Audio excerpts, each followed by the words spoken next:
ইমানের মূল্য যারা বুঝবে ওরা হাসতে হাসতে ফাঁসির মঞ্চে যাবে, কিন্তু ইমান থেকে বিন্দু মাত্র সরে যাবে। ওই পতিত স্বৈরাচার জালিম শাসক আল্লামা সাঈদীকে ইমান থেকে সরানোর জন্য এমন কোন লোভ হয় নাই, যা দেখায় নাই।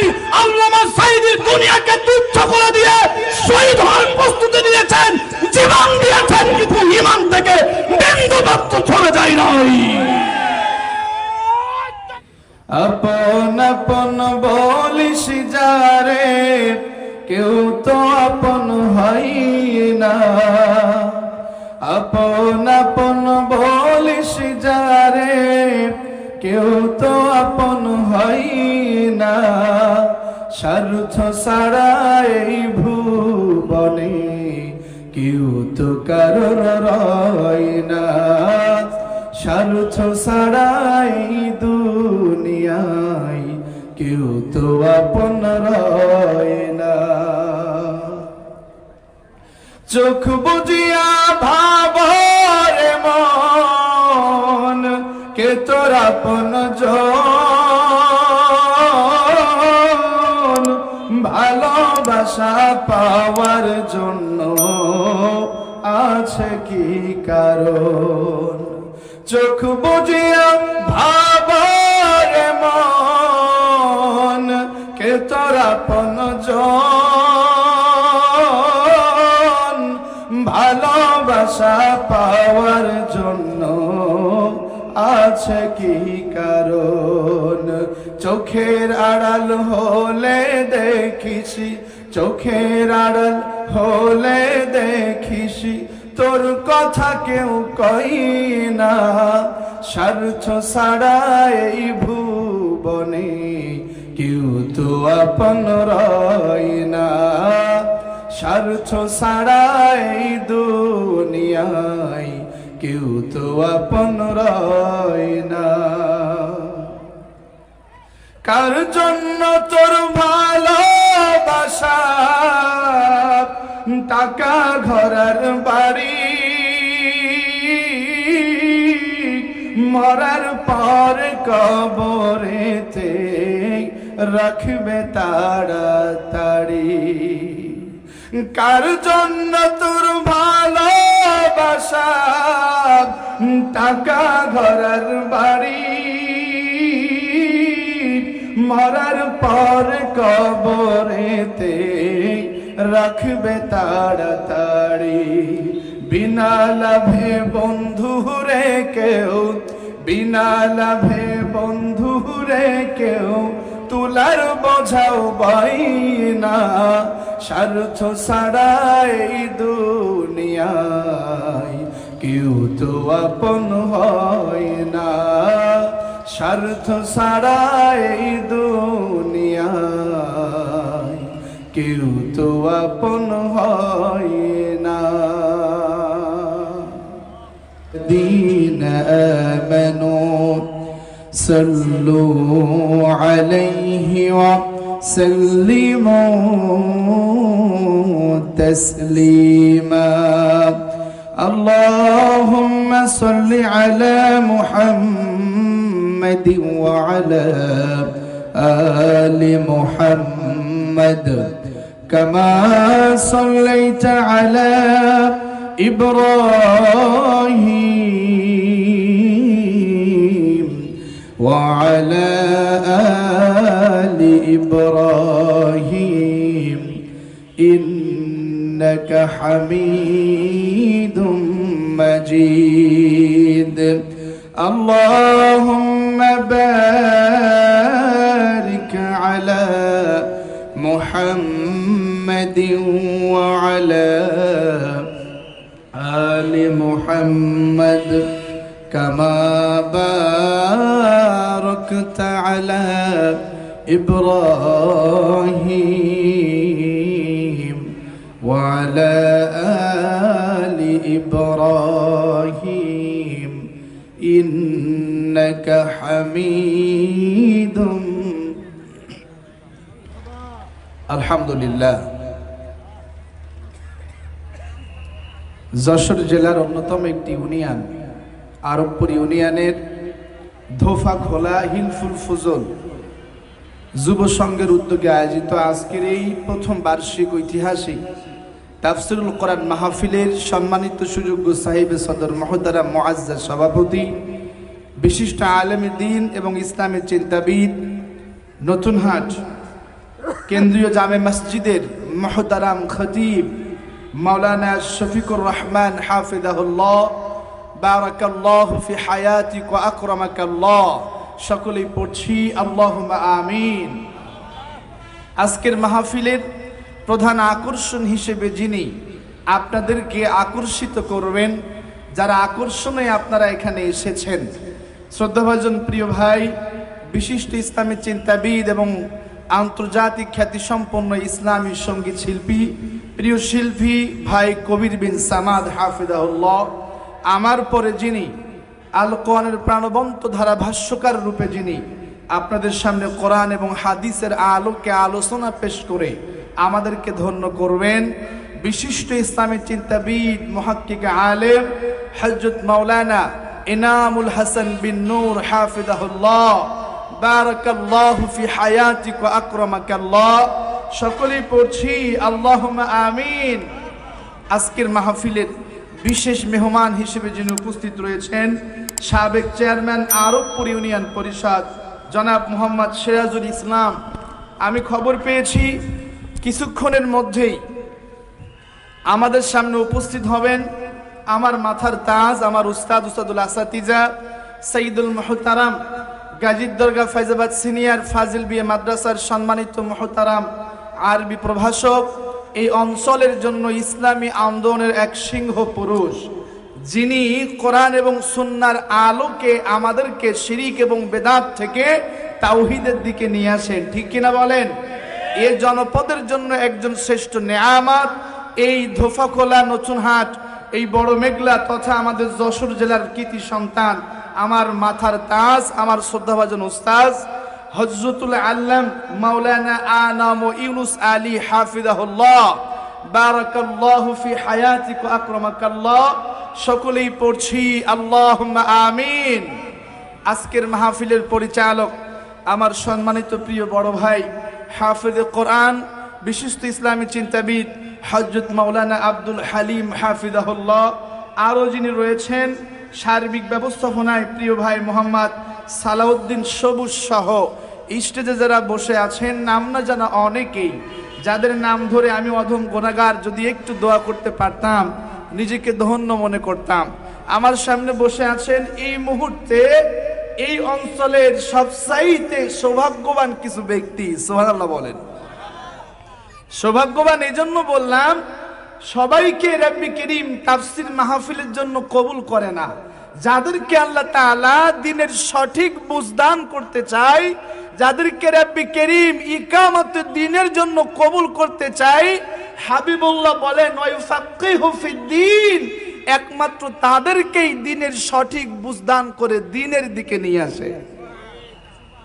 আল্লাহ তাআলা বলেন, দুনিয়ার মানুষ শোনো, আমি রব যদি আমার কোন বান্দা বান্দিকে ভালোবেসে ফেলি, আল্লাহু ইয়াজতাবি ইলাইহি মান ইয়াশা, আল্লাহু ইয়াজতাবি, আমি আল্লাহ নির্বাচন করে নিয়েছি, আমি আল্লাহ বাছাই করে নিয়েছি আমার বান্দাদের মধ্য থেকে কতিপয় কিছু বান্দাকে। সুবহানাল্লাহ বলেন। আমি আল্লাহ ভালোবেসে, আমি রব পছন্দ করে আমার কিছু ইমানদার বান্দা বান্দিকে আমার জন্য, আমার দিকে আসার জন্য বাছাই করেছি। আর আমার যে সমস্ত বান্দারা আমার ডাকে সাড়া দিল, ওয়াহদি ইলাইহি মান ইউনিব, এ দুনিয়ার মানুষ তোমরা সাক্ষী থাকো, আমার হাবিব আপনি ঘোষণা করে দেন আমি আল্লাহ তাদেরকে হিদায়াতের পথে পরিচালিত করব। ধোফাখোলা এলাকাবাসী যারা কোরআন শুনতে এসেছি, যারা গোনা থেকে বেঁচে অল্প সময়ের জন্য হলেও জান্নাতের এই বাগানে বসেছি, এই জান্নাতের বাগানে বসার জন্য আল্লাহ রাব্বুল আলামিন আমাদের জীবনের সব গুনাহগুলো মাফ করে দিচ্ছেন। আল্লাহ বলেন, ইল্লা মান তাবা ওয়া আমানা ওয়া আমিলা আমালান সালিহা ফাউলাইকা ইউবাদদিলুল্লাহু সাইয়্যাতিহিম হাসানাত। আমার যেই বান্দা গুনাহ থেকে, আমার যেই বান্দা অপরাধ থেকে, আমার যেই বান্দা দুনিয়াবি কর্মকাণ্ড থেকে বিমুখ হয়ে তাওবা করে আমি আল্লাহর কোরআনের জন্য ফিরে আসে, হাবিব গো জানায়া দেন আমি আল্লাহ তার গুনাহগুলা maaf করে দিই। শুধু তার গুনাহগুলা maaf করি না, আমার ওই বান্দা বান্দির জীবনের গুনাহগুলারে আমি আল্লাহ সওয়াবে রূপান্তর করে দিই।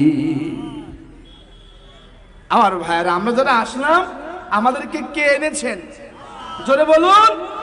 আল্লাহ তাআলা এনেছেন। তিনি না আনলে আমরা এখানে আসতে পারতাম? অসম্ভব। আমার সামনে বসে আছেন যাদেরকে আল্লাহ তাআলা বাছাই করেছেন, নির্বাচন করেছেন, একমাত্র রব্বে কারীমের প্রিয় কিছু বান্দা। হাবিবুল্লাহ বলেন কত প্রিয়, ইন্না মিন ইজলালিল্লাহি ইকরামাদিশ শাইবাতিল মুসলিম, যে ব্যক্তি আমাদের বৃদ্ধ দাড়িপাকা মুরব্বীদেরকে সম্মান করে, আমি নবী বললাম সে যেন আমি রাসূল এবং আমার আল্লাহকে সম্মান করলো। বসে আছেন মুরব্বী ইকরাম, যে মুরব্বীদেরকে সম্মান করলে হাবিবুল্লাহ রাসূলুল্লাহ সাইয়্যিদুনা কুদওয়াতুনাকে সম্মান করার সওয়াব পাওয়া যায়। সুবহানাল্লাহ বলেন। প্রিয় মুরব্বী ইকরাম, কলিজার টুকরা যুব সমাজ, যেই যুবকদের যৌবনের কারণেই ইসলাম প্রতিষ্ঠিত হয়েছে, আগামীতেও হবে। সুবহানাল্লাহ বলেন। ছোট কচিকাঁচা সোনামণিরা, পর্দার আড়ালে বসে আছেন আমার সম্মানিতা মা ও বোনেরা, মাইকের আওয়াজ যত দূর অবধি যায় সকলের প্রতি আমার আবারও আন্তরিক সালাম, আসসালামু আলাইকুম ওয়া রাহমাতুল্লাহ। আজকের মাহফিলে আসতে পেরে আপনারা খুশি না বেজার? কে কে খুশি একটা হাত তোলা দেন তো। লিল্লাহি তাকবীর, লিল্লাহি তাকবীর। আজকের মাহফিলে আসতে পেরে খুশি হয়ে সকলে পড়ছি আলহামদুলিল্লাহ। দুরূদ এবং সালাম মানবতার মহান আলোর দিশারি, যার আদর্শিক বিপ্লবে উদ্ভাসিত হয়েছে বিশ্ব মানবতা, আলোকিত হয়েছে মানব মানব সভ্যতা, যে নবীজির উপরে দুরূদ এবং সালাম পেশ করলে ওই দুরূদ এবং সালাম কোন ফেরেশতার আগে কোন ফেরেশতা হাবিবুল্লাহর রওজায় নিয়ে যাবে, এটা নিয়ে ফেরেশতাদের মধ্যে প্রতিযোগিতা শুরু হয়ে যায়। আমার নবী বলেন কত সুন্দর করে, ইন্না লিল্লাহি মালাইকাতান সাইয়্যাহিনা ফিল আরদি ইউবাল্লিগুনি মিন উম্মতি আসসালাম। আমার উম্মত নারী পুরুষ শোনো, তোমরা শোনো, যখন তোমরা আমি নবীর উপরে দুরূদ এবং সালাম পেশ করো, কোন ফেরেশতার আগে কোন ফেরেশতা সেই দুরূদকে আমি নবীর কাছে পৌঁছাই, এইটা নিয়ে ফেরেশতাদের মধ্যে প্রতিযোগিতা শুরু হয়ে যায়। শুধু এটা নয়, যারা আমি নবীর উপরে দুরূদ পড়ে, দুরূদ আওলান নাস বি ইয়াউমাল কিয়ামাতি আকসারুহুম আলাইয়া সালাহ। সুবহানাল্লাহ বলেন। নবীজি আমার কত সুন্দর করে বলেন। আমি হাদিসের অনুবাদ করার আগে জানতে চাই, আমার প্রাণপ্রিয়, আমার ভালোবাসার মহব্বতের এলাকাবাসী, আমি জানতে চাই কিয়ামতের ময়দানে আপনারা কি নবীর সঙ্গে হাসর নসর হোক এটা চান? নবীজির কাছে থাকতে চান? কে কে চান? লিল্লাহি তাকবীর। আমার নেতা তোমার নেতা, আমার নেতা তোমার নেতা। নবীজি কত সুন্দর করে বলছেন, আউলান নাস বি ইয়াউমাল কিয়ামাতি আকসারুহুম আলাইয়া সালাহ। আমি নবীজির সবচাইতে নিকটে আমার সেই উম্মত নারী পুরুষ থাকবে। আমার যে উম্মত নারী পুরুষ হাঁটতে চলতে উঠতে বসতে জীবনের সবখানে আমি নবীর উপরে দুরূদ এবং সালাম পেশ করে। শুধু এটা নয়, ও প্রিয় এলাকাবাসী, কি করে বোঝায়? মনে অনেক দুঃখ, অনেক কষ্ট, অনেক যাতনা। দুনিয়ার মানুষের কাছে বলে নিজেকে হাসির পাত্র বানাবেন না। বলেন তো মনের দুঃখ কষ্ট যন্ত্রণা কাকে বলবো? নবীজি বলছেন, শোনো দুনিয়ার মানুষ, যদি তোমরা তোমাদের দোয়াগুলারে কবুল করাতে চাও, যদি তোমাদের দুনিয়ার নেক মাকসুদ গুলা পূরণ করতে চাও, আখিরাতে নাজাত চাও, ইজআলুনি ফি ওয়াসাতাদ দুআ আউয়ালাহু ওয়াল আখিরা। সুবহানাল্লাহ। আমার রাসূল বলেন, তোমরা তোমাদের দোয়ার শুরুতে, তোমরা তোমাদের দোয়ার মধ্যখানে, তোমরা তোমার দোয়ার শেষে আমি নবীর উপরে দরুদ রাখো। কেন রাখবা শোনো, যেই দোয়ায় দরুদ থাকে না, যে দোয়ার শুরুতে শেষে মধ্যখানে দরুদ থাকে না, ওই দোয়া আসমান এবং জমিনের মধ্যবর্তী জায়গায় ঝুলন্ত থাকে। কিন্তু যেই দোয়ার মধ্যে আমি নবীর উপরে দরুদ থাকে, দরুদ আমি নবী বললাম, সেই পর্দা সরিয়ে দুরুদের বরকতে আমার আল্লাহ আমার উম্মত নারী পুরুষের যেই দোয়াকে কবুল এবং মঞ্জুর করে নেয়। আমার হালিম ভাই আমাকে বলছিল যে দোয়ার উপরে একটু কথা বলতে। কিসের উপরে বলেন তো? দোয়ার উপরে। দোয়া, দোয়া সম্পর্কে আমার নবীজি বলছেন যে আদ-দুআউ সিলাহুল মুমিন ওয়া ইমাদুদ্দিন ওয়া নূরুস সামাওয়াতি ওয়াল আরদ। এ দুনিয়ার মানুষ, আদ-দুআউ সিলাহুল মুমিন, দোয়া হলো ঈমানদারের অস্ত্র। সুবহানাল্লাহ বলেন। যুদ্ধের ময়দানে যোদ্ধারা যেমন প্রতিপক্ষের আঘাত থেকে নিজেকে আত্মরক্ষা করার জন্য ঢাল ব্যবহার করে, ঠিক তেমনি ঈমানদার জাহান্নামের সমস্ত রাস্তা থেকে বাঁচার জন্য, জান্নাতে পরিচালিত হওয়ার জন্য যেই ঢাল অস্ত্র ব্যবহার করে, সেই অস্ত্রের নাম হলো দোয়া। দোয়ার মাধ্যমে আমাদের জীবন পরিবর্তন হয়ে যাবে। সুবহানাল্লাহ বলেন। দোয়া করলে লস নাই, লাভ আছে। আমার নবীজি বলেন, খাদিমুর রাসূল আনাস থেকে বর্ণিত, আমার নবী বলেন, তোমরা বেশি বেশি করে দোয়া করো, কেননা রাব্বি কারীম বলেছেন, ওয়াকালা রাব্বুকুম উদউনি আস্তাজিব লাকুম। আমার আল্লাহ তাআলা কত সুন্দর করে বলছেন, ও দুনিয়ার মানুষ, ওয়াকালা রাব্বুকুম উদউনি আস্তাজিব লাকুম, তোমরা আমি রবের কাছে দোয়া করো, আমি মালিকের কাছে চাও, আমি আল্লাহ তোমাদের দোয়াগুলারে কবুল মঞ্জুর করে নেব। সুবহানাল্লাহ বলেন। আমার আল্লাহ কত সুন্দর করে বলেন, হাবিব ওয়া ইযা সালাকা ইবাদি আন্নি ফাইন্নী করিব উজিবু দাওয়াতাদ দাঈ ইযা দাআন। আমার হাবিব গো, ওগো রাসূল, ওগো আমার প্যারা হাবিব, আমার বান্দা বান্দি যখন আমি আল্লাহ সম্পর্কে জিজ্ঞাসা করে, আমার বান্দা বান্দি যখন বলে, ওগো রাসূলুল্লাহ আমার আল্লাহ কোথায়, তখন আপনি বলে দেন, ফাইন্নী করিব, আমি আল্লাহ আমার বান্দার অতি নিকটে। আমরা বললাম, মালিক গো আপনি আমাদের কত নিকটে? মালিক বলেন, ওয়া নাহনু আকরাবু ইলাইহি মিন হাবলিল ওয়ারিদ। হাবিব বলেন, আল্লাহ রাব্বুল আলামিন বলেন, হাবিব গো জানায়া দেন, আমি আল্লাহ, ওয়া নাহনু আকরাবু ইলাইহি মিন হাবলিল ওয়ারিদ, আমি আমার বান্দার এই যে শাহরগ গিরিবাস্থিত ধমনী, আমি আল্লাহ আমার বান্দার শাহরগ গিরিবাস্থিত ধমনীর চাইতেও অতি নিকটে অবস্থান করি। কেন করি? আমার বান্দার রাতের আধারে কি প্রয়োজন, আমার বান্দার একাকিত্ব জীবনে কি প্রয়োজন, আমার বান্দার দুনিয়াতে কি প্রয়োজন, কখন প্রয়োজন। আমার বান্দা যখন একা থাকে, আমার বান্দা যদি হঠাৎ করে স্টক করে, একটা গিলাস পানি দেওয়ার মতো কেউ নাই, তখন আমি আল্লাহ আমার বান্দার অতি নিকটে থাকি। সুবহানাল্লাহ বলেন। আমার বান্দা যখন ডাকে, ডাকতে দেরি রে দুনিয়ার মানুষ, আমি আল্লাহ আমার বান্দা বান্দির ওই ডাকে সাড়া দিতে দেরি করি না। আমার বান্দার কখন কি প্রয়োজন, আমার বান্দার অন্তরের ভিতরে, অন্তরের গহীনে লুকায়িত দুঃখ কষ্ট যন্ত্রণা, আমার বান্দার প্রকাশ্য আমার বান্দার অপ্রকাশ্য সব আমি আল্লাহ জানি। আমি আল্লাহ এই জন্য আমার বান্দার নিকটে, আমার বান্দার কখন কি প্রয়োজন বান্দা চাওয়ার সঙ্গে সঙ্গে আমি আল্লাহ সেইটা দেওয়ার জন্য প্রস্তুত থাকি। দোয়া করলে লস নাই। নবীজি বলছেন, খাদিমের রাসূল বর্ণনা করেছেন যে দোয়া করলে আল্লাহ তাআলা তিন ভাবে দেয়। কয় ভাই বলেন তো? তিন ভাবে দেয়। ভাই আমি একটু অসুস্থ, বুঝছেন, কালকে আমি বলি না এগুলা, আমি ভোলাতে ছিলাম। আমার ওই যে সালাউদ্দিন ভাই, হালিম ভাই আমাকে ফোন দিছে। আমি গতকাল রাতেই মাহফিল শেষ করেছি 12টার দিকে, ওই ভোলা মেঘনা নদীতে আমি আবার ওই স্পিড বোটের যোগে আসছি। এরপরে আমি সকাল 6টায় যশোরে পৌঁছাইছি। একটা প্রোগ্রাম ছিল সাংগঠনিক, সেখানে চলে গেল এক বেলা। এই আসতে একটু ঘুমাইতেও পারিনি, আবার আপনাদের এখানে আসলাম। তো মোটামুটি আমার কথা কি বোঝা যায়? বোঝা যায়?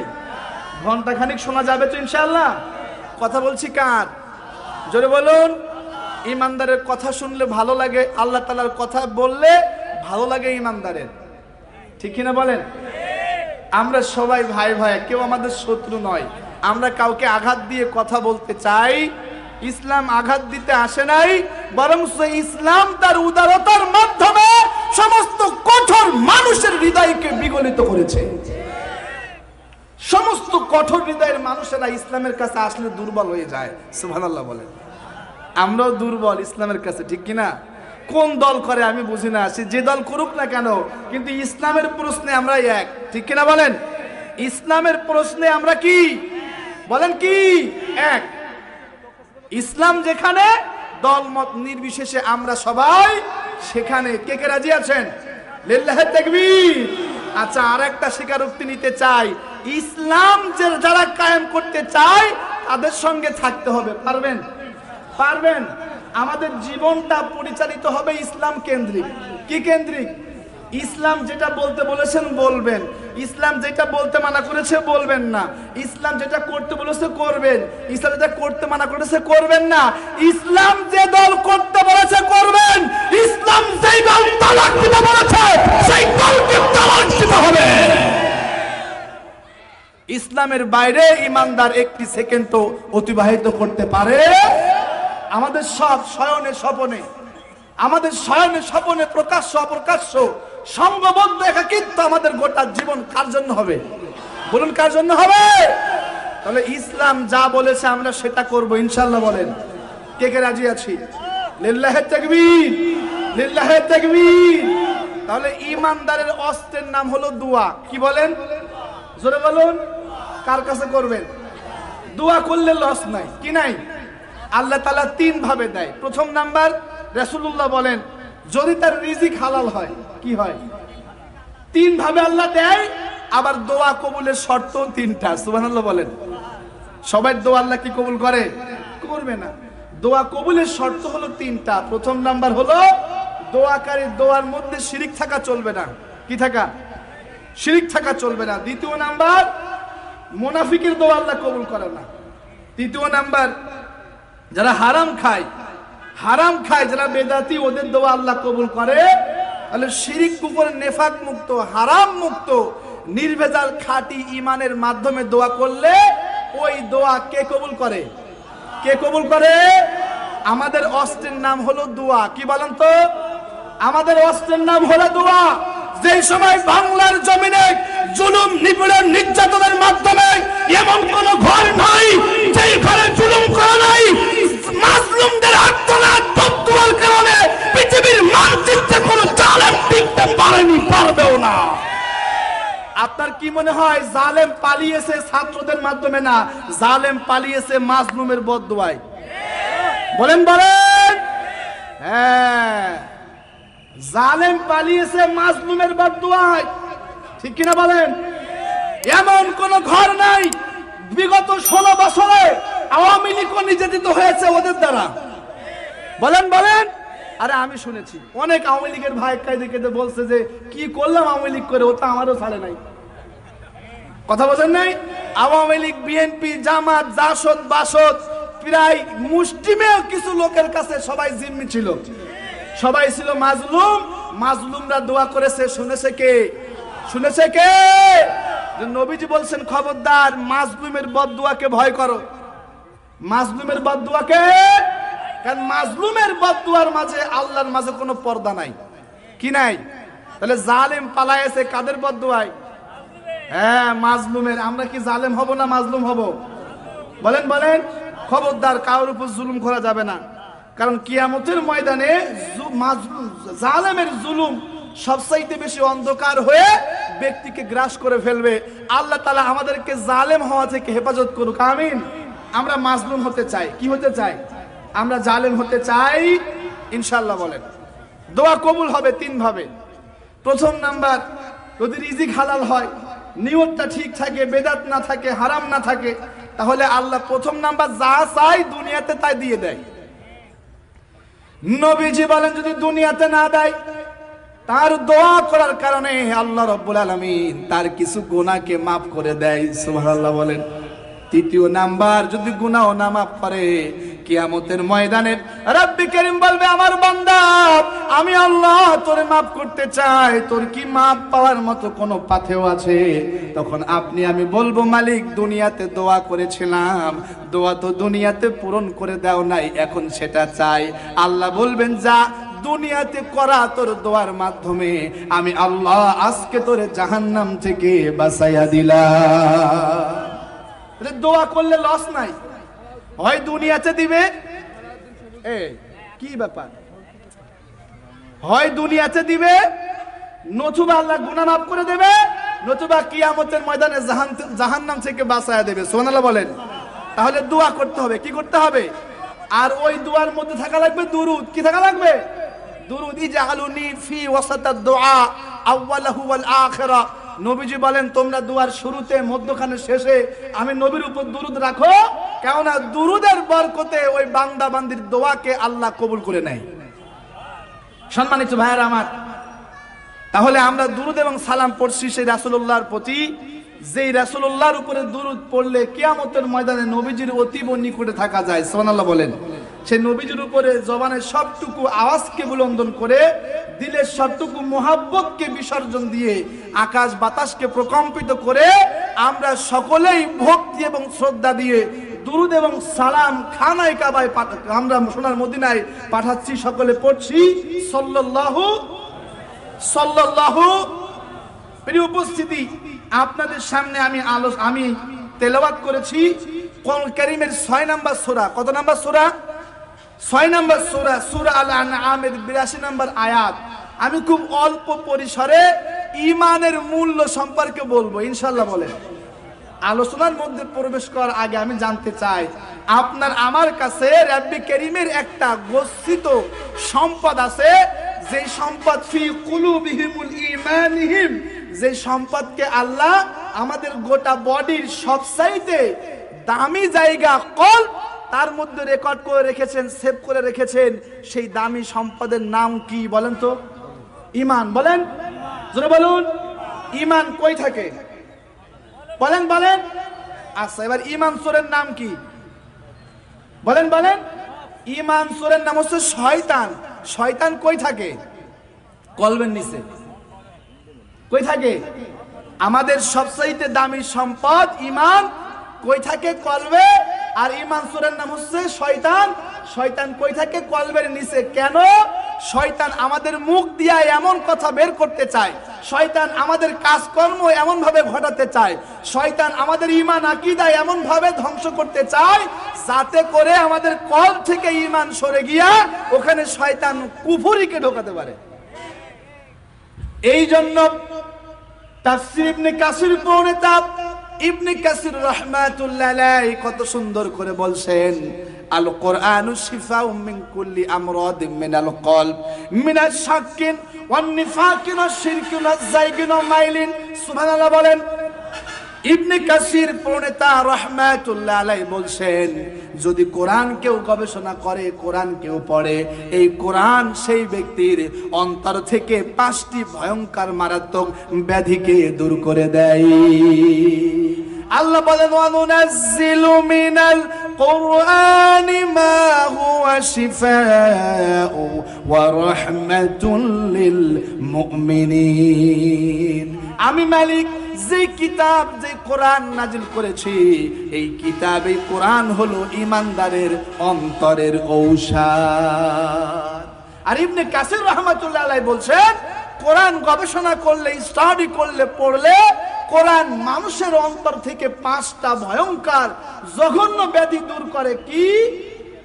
মিনাশ শিরকিন, শিরক দূর করে দেয়, ওয়াশ শাক্কিন, সন্দেহ দূর করে দেয়, ওয়ান্নিফাকিন নিফাক দূর করে দেয়, ওয়াজাইগিন বক্রতা দূর করে দেয়, ওয়ামাইলিন নির্দিষ্ট ঝোঁক বের করে দেয়। আমার ভাইরা, তার মানে ইবনে কাসির রাহমাতুল্লাহ আলাইহি বলেন, ঈমান যেখানে থাকে সেখানে থাকে শয়তান। কেন?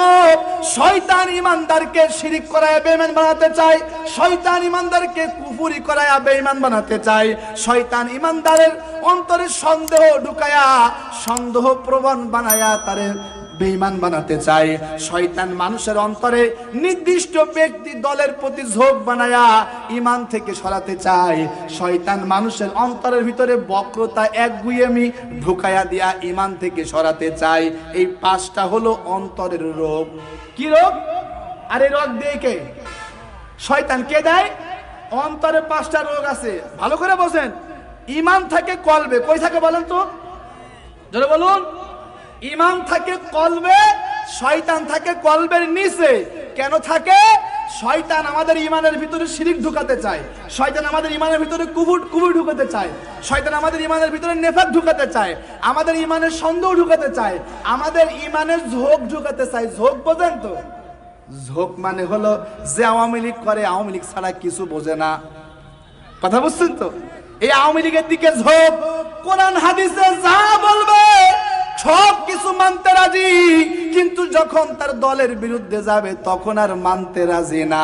তার মানে ওর ঝোঁক কোরআন হাদিসের দিকে না, ওর ঝোঁক হলো ওর দলের ভিতরে।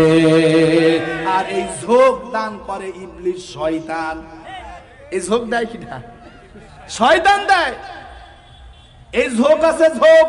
যে জামাত করে, জামাত ছাড়া আর কোনো কিছু বোঝেই না। যে বিএনপি করে, বিএনপি ছাড়া কিছু বোঝে না। এক কথায় নির্দিষ্ট ব্যক্তি তন্ত্র মন্ত্রের দিকে ঝোঁক সৃষ্টি করে দেয় শয়তান। কেন? কারণ নির্দিষ্ট কিছুর দিকে ঝোঁকে গেলে মানুষ কোন হাদিস থেকে সরে যাবে, তার মানে মানুষ ঈমান থেকে সরে বেঈমান হবে। আর মানুষকে বেঈমান বানানোর ওয়াদা আল্লাহর কাছে শয়তান করেছিল। কথা বুঝছেন তো? আল্লাহ চাই আমরা ঈমানের পথে থাকি। কিসের পথে থাকি বলেন তো? আল্লাহ চাই আমরা ঈমানের পথে থাকি, ঈমানের পথে থেকে জান্নাতে যাই। আর শয়তান চাই ঈমান থেকে সরে আমরা বেঈমান হয়ে যাই। আমরা কোন দিকে যাব বলেন? বলেন কোন দিকে যেতে চাই? শয়তানের প্রলোভন, শয়তানের ধোকায় কখনো ঈমানদার পড়তে পারে? আমার ভাইরা, তাহলে কোরআন, আমার সম্মানিত মা বোনেরা, এত সকাল সকাল এত মহিলা কেন? সম্মানিত মা বোনেরা, আপনারা সামনের দিকে এগিয়ে আসেন, আমাদের অন্য বোনদেরকে বসার সুযোগ করে দেন, একটু জিকির করেন। সুবহানাল্লাহ, আলহামদুলিল্লাহ, লা ইলাহা, বলেন সুবহান, লা ইলাহা। মরে যাব যখন আমি, হয়ে যাব লাশ, বন্ধু বান্ধব ছেড়ে দেবে তখন আমার পাশ, ঠিক কিনা? মরে যাব যখন আমি, হয়ে যাব লাশ, বন্ধু বান্ধব ছেড়ে দেবে তখন আমার পাশ। কেউ বলবে বাস কাটো অতি তাড়াতাড়ি,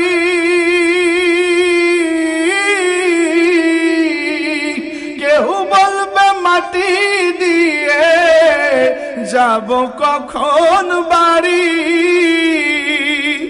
আজ আমি জীবিত বলে সবাই আমার আপন, মরার পরে সঙ্গী হবে শুধুই সাদা কাফন, মরার পরে সঙ্গী হবে শুধুই সাদা কাফন। আমার ভাইরা, তাহলে শয়তান আমাদের কলবের নিচে থাকে কেন? আমাদেরকে কি বানাতে চাই? বেঈমান। বলেন, দেখেন আব্দুল্লাহ ইবনে মাসউদ রাদিয়াল্লাহু তাআলা আনহু কত সুন্দর করে বলছেন, ঈমানের রাস্তার আঁকে বাঁকে ইবলিস শয়তান বসে থাকে কেন?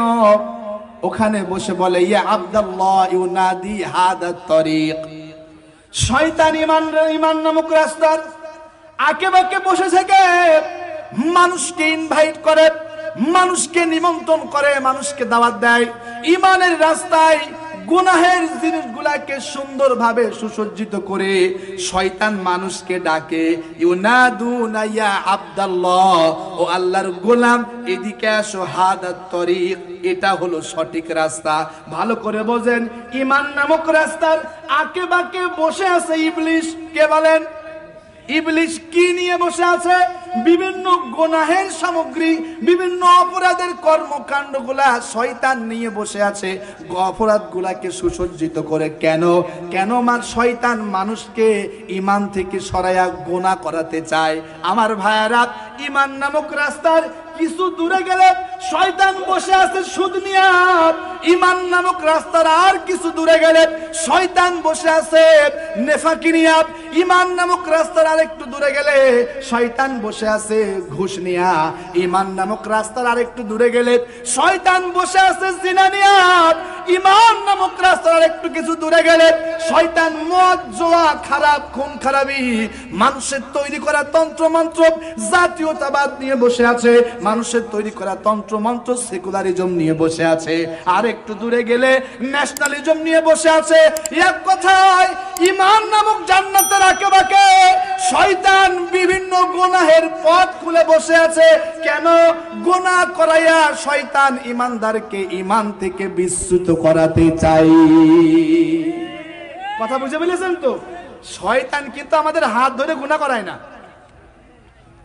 যে ব্যক্তি, আমার যেই বোনটা পর্দা করে না, শয়তান কি ওর বোরকা টেনে খুইলে বিবস্ত করেছে নাকি? করে না। কিন্তু যে ব্যক্তি মনিহার হলে যায়, শয়তান কারোর হাত ধরে বলে না চল ভাই সিনেমায় যাই, এক টিকিটই যেন কি বলে, এক টিকিটই দুই ছবি, এরকম আছে না? যে ব্যক্তি সিনেমা হলে যায়, শয়তান কখনো বলেছে যে বাবাজি চল একটু সিনেমা দেখে আসি? শয়তান কখনো হাত ধরে কাউকে গুনাহ করায় না। শয়তানের কাজ হলো ইমান নামক রাস্তার আঁকে বাঁকে গুনাহের কাজগুলাকে ইমানদারের চোখে সুন্দর করে সুসজ্জিত করা। শয়তান নারীদেরকে বুঝাইছে বুরকা তোমার উপরে আযাব, বুরকা খুলে তুমি বিবস্ত্র হয়ে করো, তোমারে সুন্দর দেখা যায়। তার মানে কি? পর্দাহীন মহিলা সুন্দর। যারা পর্দাহীন মহিলা ঘুরে বেড়ায়, শয়তান ওরে বুঝাইছে তুই পর্দা করার দরকার কি, তোর তো দম মুখ বন্ধ হয়ে যেতে পারে। বুঝাইছে কে? আল্লাহ বলে ওয়াকরনা ফি বুয়ুতিকুন্না ওয়ালা তাবাররাজনা তাবাররুজাল জাহিলিয়াতুল উলা। এই দুনিয়ার নারীরা জাহিলি যুগের নারীদের মতো বেপর্দায় হেলে দুলে, বেহায়ার মতো বেপর্দায় তোমরা ঘুরে বেড়াবে না। কে বলেছেন? আল্লাহ বলছেন নারীরা পর্দা করো, আর শয়তান বলছে পর্দা তোমার উপরে জুলুম। শয়তান হলো দুই প্রকার। কয় প্রকার বলেন?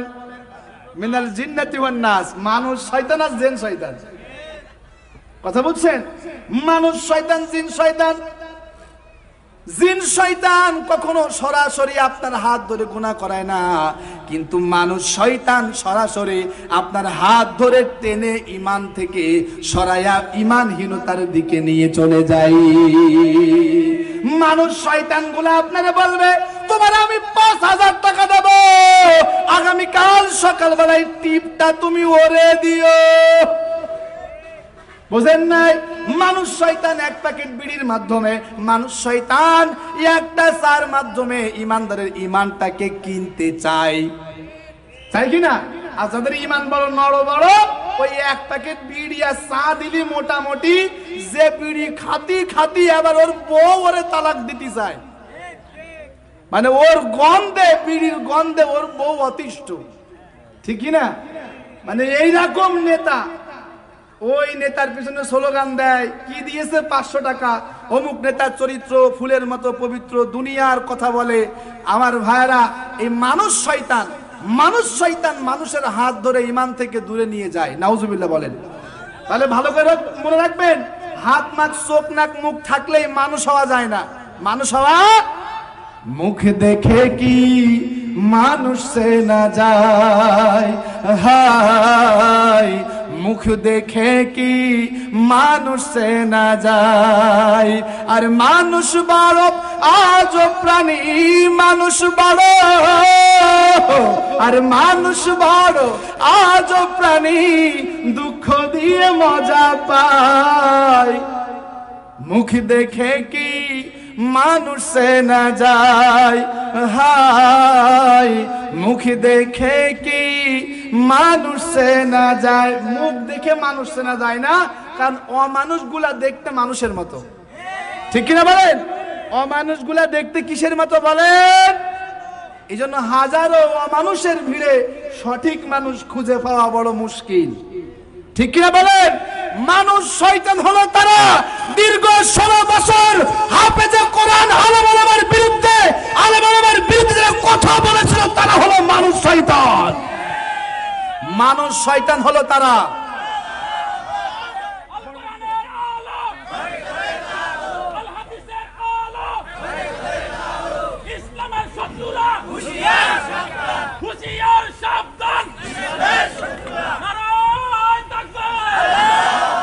মানুষ শয়তান হলো তারা যারা বলেছিল আল্লামা সাঈদী কিছু না করলে কি তারা ধরেছে নাকি?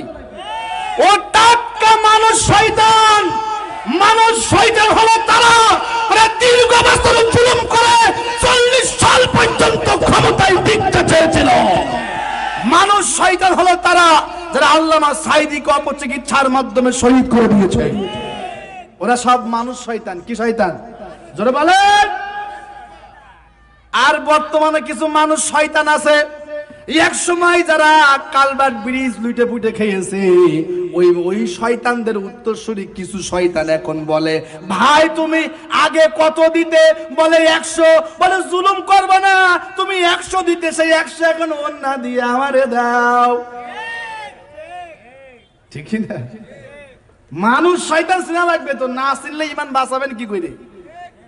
শয়তান দুই প্রকার, মানুষ আর জিন। জিন শয়তান মানুষের হাত ধরে গুনাহ করায় না, কিন্তু মানুষ শয়তান মানুষের হাত ধরে গুনার দিকে নিয়ে যায়। কথা বুঝছেন তো? যেন শয়তান না চিনলে তো বিপদ। আল্লাহ বলছেন যে ইয়া আইয়ুহাল্লাযীনা আমানু উদখুলু ফিস-সিলমি কাফা ওয়া লা তাত্তাবিউ খুতুওয়াতিশ শায়তান ইন্নাহু লাকুম আদুউম মুবিন। ইসলামের ভিতরে পরিপূর্ণ ঢোকো আর শয়তানের পদাঙ্ক অনুসরণ করো না, কেননা শয়তান তোমাদের প্রকাশ্য শত্রু। শয়তানের পথ, শয়তানের মত, শয়তানের তন্ত্র মন্ত্র অনুসরণ করতে কে নিষেধ করেছেন? জোরে বলুন। তাহলে মানুষ শয়তান চিনতে হবে না বলেন? মানুষ শয়তান হলো তারা যারা এখন বয়স্ক ভাতার কাঠ চুরি করার ধান্দা নিয়েছে। মানুষ শয়তান হলো তারা 5 আগস্টের পর যারা আবার খাল বিল নদী নালা হাট বাজার দখল করার হরিলুট শুরু করেছে। তাহলে এই শয়তানদের সঙ্গে থাকা যাবে? জোরে বলেন। আল্লাহ বলছেন খবরদার শয়তানের দেখানো রাস্তা, শয়তানের দেখানো তন্ত্র মন্ত্রকে অনুসরণ করবা না। এরপরও যারা ওদের দিকে থাকবে ওরা হলো শয়তানের ছেলেবেলা। আর শয়তানও জাহান্নামে যাবে, ওর ছেলেবেলারও জাহান্নামের দিকে নিয়ে যাবে। কিয়ামতের ময়দানে ছেলেবেলারা বলবে ওয়াকালাল্লাযীনা কাফারু রব্বানা আরিনাল্লাযীনা আযাল্লানা মিনাল জিন্নি ওয়াল ইনসি নাজআলহুমা তাহতা আকদামিনা লিয়াকুনা মিনাল আসফালিন। সেই দিন এই যে আমি সাইফুল নবীন করবেন এত বললাম, খবরদার মানুষ শয়তান জিন শয়তানের পদাঙ্ক অনুসরণ করো না। এরপরও যারা দুনিয়ার সামান্য কিছু অর্থবিত্ত যশ খ্যাতি অর্জন করার জন্য ইসলাম ছেড়ে দিয়া, ইসলামিজম ছেড়ে দিয়া শয়তানের দেখানো রাস্তায় চলবে, কিয়ামতের ময়দানে বলবে মালিক ওগো রব আল্লাহ, দুনিয়াতে তো আমার হুশ হয় নাই, এখন আমার হুশ হয়েছে আল্লাহ। মানুষ এবং জিনদের মধ্য থেকে যারা আমাদেরকে ঈমানের পথ থেকে বিস্মৃত করে দিয়েছিল, আজকে তাদেরকে দেখান, তাদেরকে পদদলিত করে জাহান্নামে যেতে চাই। নাউজুবিল্লাহ বলেন। যদি এখন মানুষ শয়তান জিন শয়তান চিনে যদি এখান থেকে না বাসেন কিয়ামতের ময়দানে বলবে যে আল্লাহ ওরে দেখাও, ওরে পদদলিত করে অপমানিত করে তারপরে জাহান্নামে যাব। আপনারা কিন্তু জাহান্নামে যাওয়াই লাগবে, ঠিক কিনা বলেন? ইমানের উপর টিকে থাকতে হবে ইনশাআল্লাহ। বলেন ইমানের মূল্য আজকে মুসলমান বুঝে না তো, এজন্য যত্র তত্র যেখানে সেখানে ইমান নষ্ট করে ফেলে। আমার ভাইরা, ইমান হলো সত্য, ইমানের বিপরীত হলো কুফর, কুফর হলো মিথ্যা। ইমান হলো আলো, ইমানের বিপরীত কুফর, এটা হলো অন্ধকার। ইমান হলো জান্নাত, ইমানের বিপরীত কুফর শিরিক নেফাক, এইটা হলো জাহান্নাম। ইমান মানে জান্নাত, ইমানহীনতা মানে জাহান্নাম। এখন বলেন কোন দিকে যাব? ইমানের মূল্য বুঝেছিল সাহাবীরা, যার কারণে বেলাল তার মুনিবের দ্বারা এমন কোন জুলুম নির্যাতন নিপীড়নের শিকার হয় নাই। বেলাল তার জীবন দিয়েছে, কিন্তু সে ইমান থেকে বিন্দু মাত্র সরে যায় নাই। ইমানের মূল্য বুঝেছেন সুমাইয়া রাদিয়াল্লাহু তাআলা আনহা। এই জন্য আবু জাহেল নামক জালেমের বল্লমের আঘাতে শহীদ হয়েছেন, কিন্তু ইমান থেকে খারিজ হয়ে যায় নাই। ইমানের মূল্য বুঝেছিলেন রাহমাতাল লিল আলামিন, যার কারণে দীর্ঘ 3টা বছর শিয়াব আবু তালিবে মানবতার জীবন যাপন করেছেন, এমনকি নিজের মাতৃভূমি ছেড়ে মদিনায় হিজরত করেছেন, তারপরও বাতিলের সঙ্গে কখনো আপোষ করে নাই। আমার ভাইরা, ইমানের মূল্য যারা বুঝবে ওরা হাসতে হাসতে ফাঁসির মঞ্চে যাবে, কিন্তু ইমান থেকে বিন্দু মাত্র সরে যাবে। ওই পতিত স্বৈরাচার জালিম শাসক আল্লামা সাঈদীকে ইমান থেকে সরানোর জন্য এমন কোন লোভ হয় নাই, যা দেখায় নাই। আল্লামা সাঈদী দুনিয়াকে তুচ্ছ করে দিয়ে শহীদ হওয়ার প্রস্তুতি নিয়েছেন, জীবন দিয়েছেন, কিন্তু ইমান থেকে বিন্দু মাত্র সরে যায় নাই।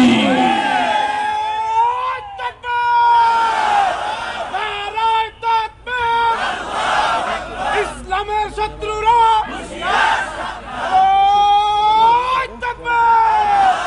আমার ভাইরা, আমাদের রাহাবাররা আমাদের শিখিয়েছেন যে জমিন হল জমিন যার, আসমান যার, হুকুম চলবে তার। রব্বে করিমের হুকুম এই জমিনে বাস্তবায়ন করার জন্য ইমান